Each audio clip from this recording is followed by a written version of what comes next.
Olá, seja bem-vindo ao Fórum.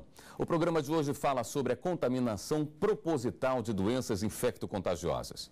Espalhados em sites e blogs pela internet e presentes em saunas e casas de sexo, grupos soropositivos de diversas partes do Brasil têm usado táticas para infectar parceiros sexuais propositalmente. Por qual crime essas pessoas podem ser condenadas? O que diz a legislação? Para nos ajudar a responder a esses e outros questionamentos, eu recebo agora no estúdio da TV Justiça, Endrel Fernandes Farias, presidente da Associação dos Advogados Criminalistas do Distrito Federal, e Ângelo Della Croce, integrante da ONG Amigos da Vida. Muito obrigado pela presença dos senhores aqui no programa Fórum.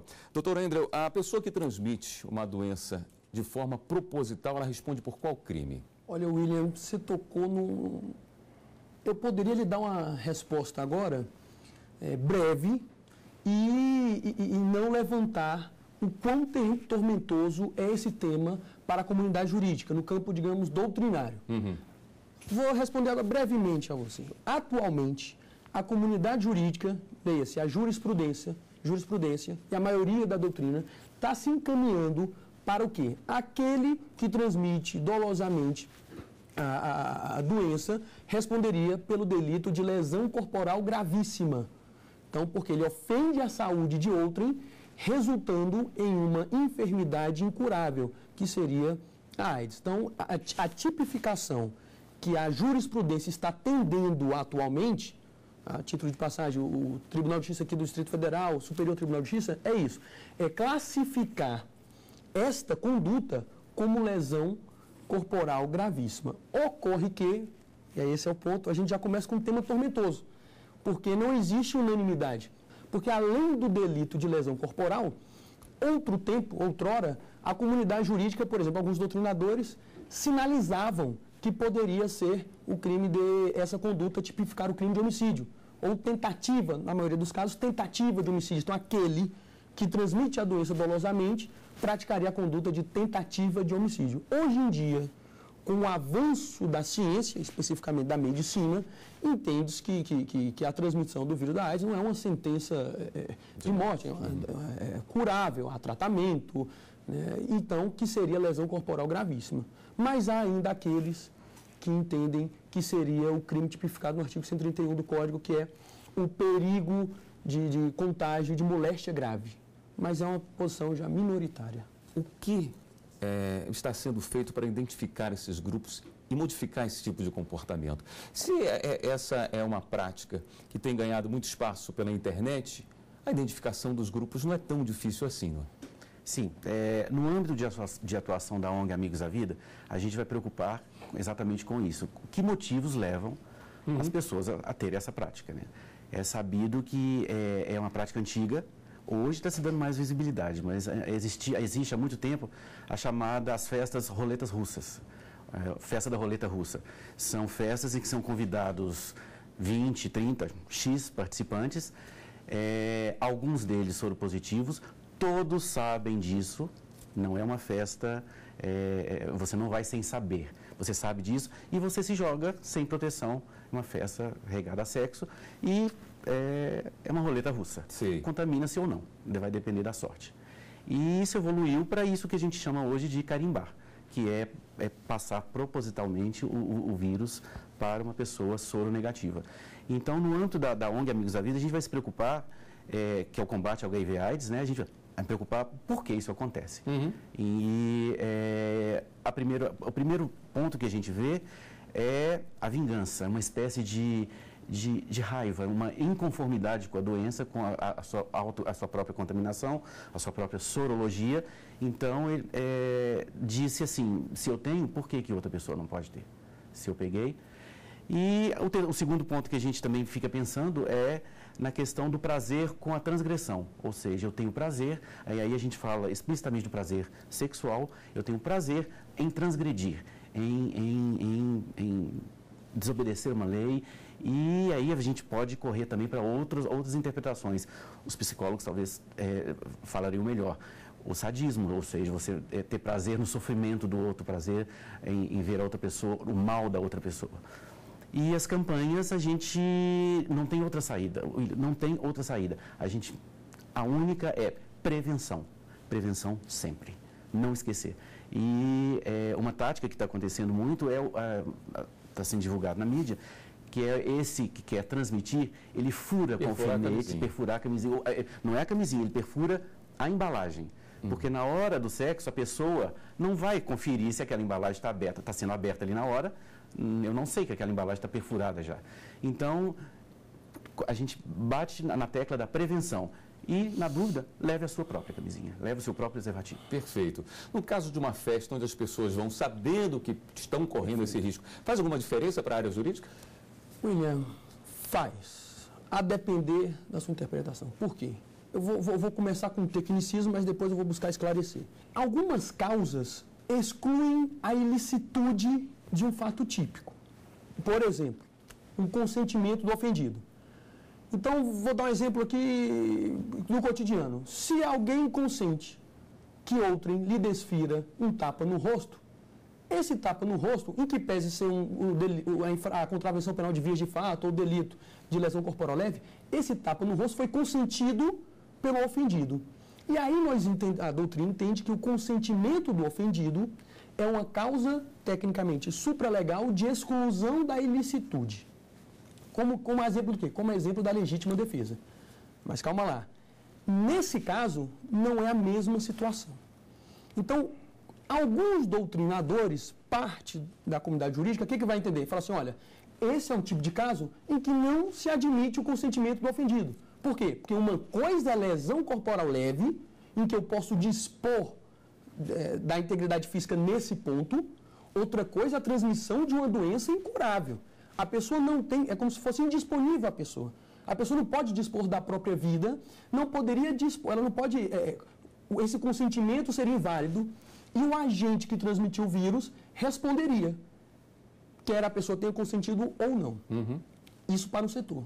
Eu confesso a você que eu já me inclino por um setor que vai entender que, nesse caso, poderia, em tese, admitir-se o consentimento do ofendido. Então, eu costumo dizer que, em direito penal, é complicado nós julgarmos ex ante, um juízo a priorístico. É preciso analisar o caso concreto, o que motivou a gente, quais eram as circunstâncias e todas as outras, as nuances que envolve aquele caso. Então, de forma em síntese, para a maioria da doutrina vai falar assim, o consentimento do ofendido não se aplica a esses casos. Ou seja, quer a vítima, o ofendido, tenha aceitado ou não, a pessoa que transmitiu vai responder, no caso, por lesão corporal gravíssima. Qual é a penalidade? A penalidade da lesão, aí é que vem. Se for lesão corporal gravíssima, o Código vai estabelecer uma pena de reclusão, salvo engano, de 2 a 8 anos. Essa é a pena. Se isso for entendido, que é a minoria, eu sempre ressalto isso, que seria o crime de perigo de contágio de moléstia grave, a pena já é reduzida, salvo engano, uma pena de reclusão de 1 a 4 anos.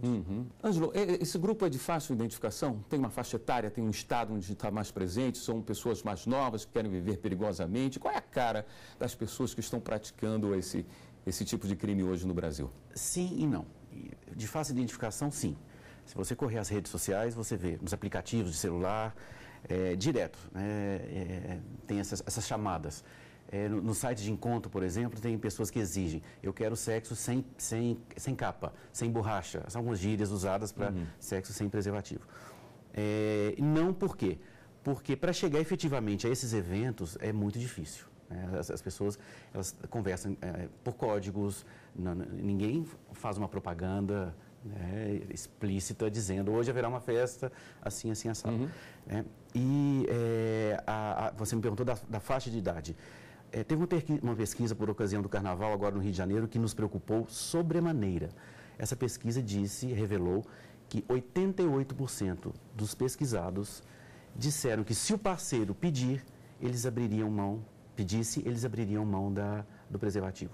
88%. Não é 5%, não é 2%, não é 10%, são 88%. É muita coisa. Então, nesse caso, é essa a nossa preocupação. Porque dessa abrir mão do preservativo... E tem um perfil fechado? São pessoas mais jovens. E aí eu te explico por que são pessoas mais jovens. A minha geração encarava a AIDS... O terror da AIDS nos anos 70 Exatamente. e 80 que matavam... A minha geração viu aquela AIDS com cara de hospital, com cara de leito de morte, pessoa definhando numa cama. Então, essa geração, perdemos amigos, perdemos companheiros, tal. Essa geração nova não viu isso mais. Ela é a geração coquetel. Então, viu a qualidade do tratamento. A qualidade do tratamento, a qualidade de vida, a biomedicina avançando cada dia mais, os medicamentos, cada dia tem um medicamento novo. Agora tivemos notícia de um medicamento recentíssimo, uma pesquisa nos Estados Unidos, que talvez bloqueie temporariamente. Então, a gente está estudando ainda. Então, assim, avança-se muito rápido. Então, essas pessoas mais jovens, elas não veem não veem a morte, elas não veem a AIDS matando. E, apesar de não ter cura ainda. Então, e isso eu já escutei várias vezes, ao vivo e a cores. Tem HIV é assim? Então, eu não me importo, não. Não tem problema, não. É muito difícil. Como comprovar que você foi infectado por uma pessoa? Isso aí vai ser o campo probatório. O campo probatório, ele dá margem para vários meios de prova, formas de prova, testemunhal, conversas em redes sociais, sim, conversas no telefone, provas de técnicas, de laboratório. Então, assim, não tem como a gente aferir qual será o meio de prova. Mesmo porque no sistema processual brasileiro, o que vigora é o sistema do livre convencimento motivado. Então, nenhuma prova, em regra, as provas não têm um valor ex ante, taxativo. Então, prova confissão vale mais do que prova testemunhal. Não existe isso. São várias provas e o juiz vai avaliar o caso concreto, o magistrado, e tirar sua convicção diante daquele conjunto probatório. Nós vamos fazer um pequeno intervalo aqui no programa Fórum e voltamos já já. Estamos de volta com o Fórum. No programa de hoje estamos tratando sobre transmissão proposital de doenças infectocontagiosas. Nós falamos muito no primeiro bloco sobre a infecção pelo vírus HIV. Existe uma lista de doenças consideradas graves que a pessoa também responderia pelo crime de passar essa doença de forma proposital? Perfeito. Essa lista, William, existe. O Ministério da Saúde regulamenta, tem as listas do que seriam doenças graves. Ocorre que, e aqui, o campo do direito, assim, a maravilha do direito é essa, porque sempre tem divergências. Então, eu não vou te dar uma resposta como se fosse o correto, o dogma, acredite nisso. Eu vou te dar as duas posições. Então, uma primeira corrente vai sustentar o quê? Que esse dispositivo do artigo 131, que é o quê? Esse crime de perigo de contágio de moléstia grave, que é quando a pessoa pratica o crime querendo passar a outrem a moléstia grave, do artigo 131 do Código Penal, ele diz o seguinte: quando você pratica com outra pessoa buscando transmitir moléstia grave, e aí sanciona, coloca pena, reclusão de 1 a 4 anos. E o que seria essa moléstia grave? O Ministério da Saúde vai regulamentar os que seriam as moléstias graves. Uma lista de várias enfermidades, de várias doenças. Eu, no entanto, sou da opinião que essa lista, em que pese ela balizar, ela ser um paradigma para a gente, ela não esgota. Então, podem existir outras doenças graves que não estejam na lista do Ministério da Saúde. Essa lista não é um número clausus, não é taxativa, ela não esgota. Certo. Compreende? Ela não esgota o que seria... Não é essa lista, esse documento do Ministério da Saúde que vai esgotar o que seriam as doenças graves, mas sim o magistrado, no caso concreto, que vai verificar essa doença específica. Porque a realidade ainda mais é muito dinâmica. Então, muitas vezes, a resolução... A gente vê muito isso hoje, no caso da lei de entorpecentes, no caso das drogas e as regulamentações da Anvisa. Então, muitas vezes vão se desenvolvendo novas drogas que não estão dentro da regulamentação da Anvisa. Mas ali é outro caso, só para ilustrar o que eu quero dizer. Uhum. Só que nesse caso de moléstia grave, eu particularmente entendo, e junto com outros doutrinadores, outros estudiosos do direito, que essa regulamentação do Ministério da Saúde não esgotaria o que seria moléstia grave. Quer dizer, essa moléstia grave é o que está ali também. Outras moléstias também podem ser classificadas como grave no caso concreto. Ângela, a pessoa entendendo que ela correu algum risco de ser contaminado pelo HIV, existe alguma coisa que ela pode fazer de uma forma imediata, um teste rápido ou alguma droga que pode ser tomada para amenizar os efeitos de uma possível transmissão? Teste rápido não, porque existe um período chamado janela imunológica, que o vírus fica indetectável por mais ou menos 3 meses no organismo até ele se manifestar. Então, não tem como você se contaminar agora e chegar ali e fazer o teste. Bom, mas existe o coquetel do dia seguinte. Esse coquetel já é bem antigo, ele é usado inclusive para ferimentos acidentais, para classe médica, para enfermeiros que se acidentam, cortam, né?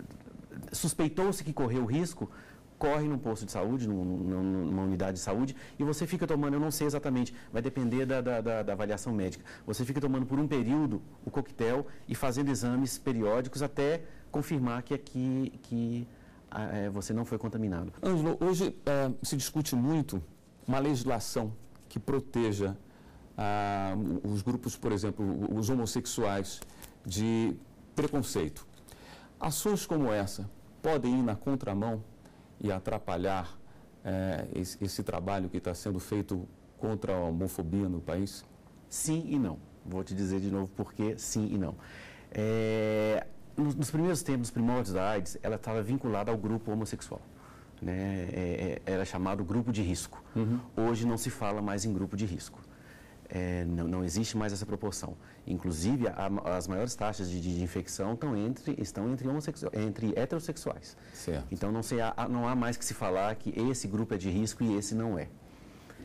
Mas essa memória fica. A gente sabe que a memória social ela é permanente, ela custa se diluir. Então, ainda existe, e a gente tem que tomar cuidado também com os fundamentalistas que ainda dizem, chamam de praga gay, praga homossexual, castigo de Deus, aquela coisa toda. Então, essa memória faz com que as pessoas ainda vinculem, associem o HIV aos homossexuais. E aí, isso aí vai na contramão, sim, da luta contra a homofobia, com a criminalização, com certeza. Inclusive, falar sobre preconceito, nós temos uma reportagem aqui que trata sobre esse tema. Vamos acompanhar. Cristiano tem AIDS e é presidente da ONG Amigos da Vida, que oferece assessoria jurídica a mais de 2.800 pessoas portadoras do vírus HIV.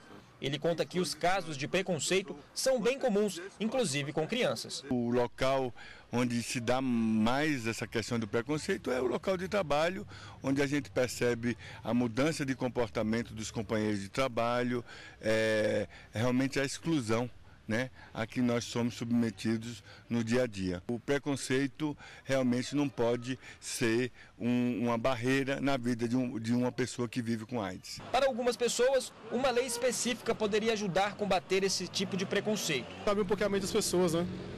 Para não discriminar, as pessoas estão sendo julgadas aí. A lei tem que ser dura para a pessoa sentir o valor da lei, para respeitar a todos nós somos brasileiros, somos seres humanos, nós não devemos discriminar ninguém, devemos respeitar todos têm o direito de viver. Outros acham que não é necessário, que o respeito tem que vir de cada um. Acho que não, porque isso vem da pessoa própria, você mesmo perceber que não precisa discriminar ninguém, porque o vírus não tem nem como você saber quem tem ou não tem, né? Isso não existe, a pessoa tem que ter amor, né?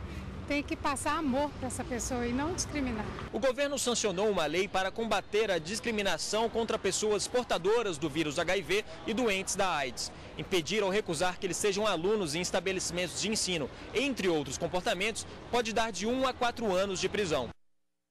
Ângelo, você acha importante que tenha uma lei específica sobre isso? Não bastaria já a legislação existente que proíbe qualquer tipo de discriminação? Sim, mas o que a gente, quando os próprios acontecimentos, o dia a dia, se mostra insuficiente, é preciso que a lei entre para ajudar.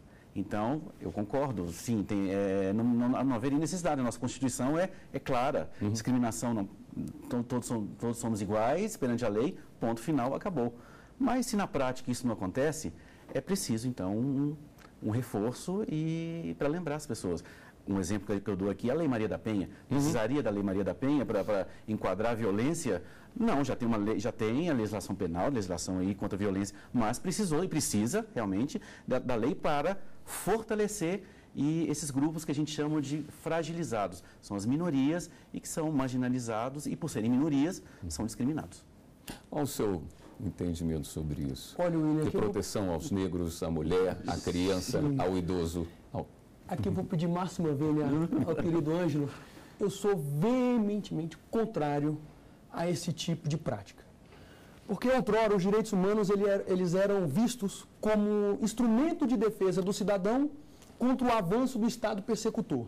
Então o Estado vinha e eu me valia dos direitos humanos para me proteger de punições, arbítrios do Estado. Hoje em dia, o que eu vejo com bastante angústia é que estão se valendo dos direitos humanos não como instrumento de defesa, mas como instrumento de ataque, não como escudo, mas como espada. Como você pontuou muito bem, já existem legislações, né? E aqui é preciso fazer um registro. Ninguém aplaude ou é favorável esse tipo reprovável, tacanho, abjeto de conduta. Então, a lesão, a discriminação, o homicídio são condutas altamente reprováveis. Até mesmo essa que nós estamos tratando aqui, que é a da carimbada, eu já estou até concordando com o Carnelucci quando ele dizia que o crime é uma explosão de egoísmo. Mas qual é o ponto? Por que eu sou avesso a esse tipo de prática? O Carnelucci tem um livro muito bom que chama-se As Misérias do Processo Penal. E ele dedicou a vida toda ao direito. E ao processo penal, ao direito penal. E já na sua maturidade, ele escreveu essa obra. E no final da obra, ele adverte por que a escreveu. Ele falou, eu preciso avisar aos leigos, aqueles que não operam o direito, não veem as misérias do processo, que não bastam boas leis e bons juízes para o avanço civilizatório. Eu tenho uma lei de crimes hediondos, eu te indago. A quantidade de crimes hediondos nesse país diminuiu? A resposta vai ser negativa. Qual é o problema? O problema do nosso país é de valores, é de exemplos. Enquanto o Thomas Moros, naquela obra A Utopia, ele fala, desde pequeno, o garoto é ensinado a desviar. Quando ele atinge a maturidade, você fala, quando ele desvia, ele pratica um crime? Vou exemplificar, me fazer claro. No Brasil, eu costumo dizer isso, existe o glamour, existe o aplauso da fraude, da burla, né? A cola. O que é a cola? O que é, nas universidades, falo isso porque sou professor de universidade, um aluno assina a chamada para outro. O tempo todo se aplaude o mal feito.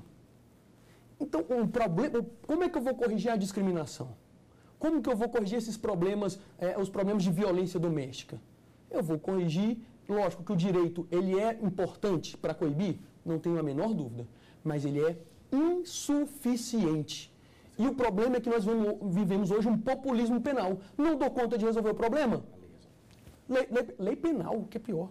Eu vou na lei penal, quando o correto seria nós elegermos quais são os valores que está faltando na nossa comunidade no Brasil. Vamos acabar com essa explosão de egoísmo. De qualquer forma, o que numa lei deveria conter para minimizar os efeitos do preconceito? Já existe, né? Como o doutor já disse, né? Todos somos iguais perante a lei. Acabou. E isso varreu tudo. Acabou. Não precisaria de mais nada. Antes de tudo, a educação. Ela tem que começar nas escolas, lá embaixo, na família, e já lá na frente, lá no futuro, não acontecer esse tipo de coisa. Bom, gostaria de agradecer imensamente a presença dos senhores aqui, os esclarecimentos. Espero contar com a presença de todos em breve. Nós que agradecemos, a ONG Amigos da Vida agradece também. Muito obrigado pela oportunidade. Obrigado, doutor. Agradeço, William. A Associação dos Advogados Criminalistas está à disposição. E o fórum desta semana fica por aqui. Eu conversei com Endrel Fernandes Farias, presidente da Associação dos Advogados Criminalistas do Distrito Federal. Também com Ângelo Della Croce, integrante da ONG Amigos da Vida, sobre a transmissão de doenças infecto-contagiosas de maneira proposital. Se você quiser rever esse programa, você pode acessar o site da TV Justiça, www.tvjustiça.jus.br. E você também pode ajudar a nossa equipe a fazer o fórum. É só enviar um e-mail para fórum@stf.jus.br. A gente tem um novo encontro na próxima semana. Até lá!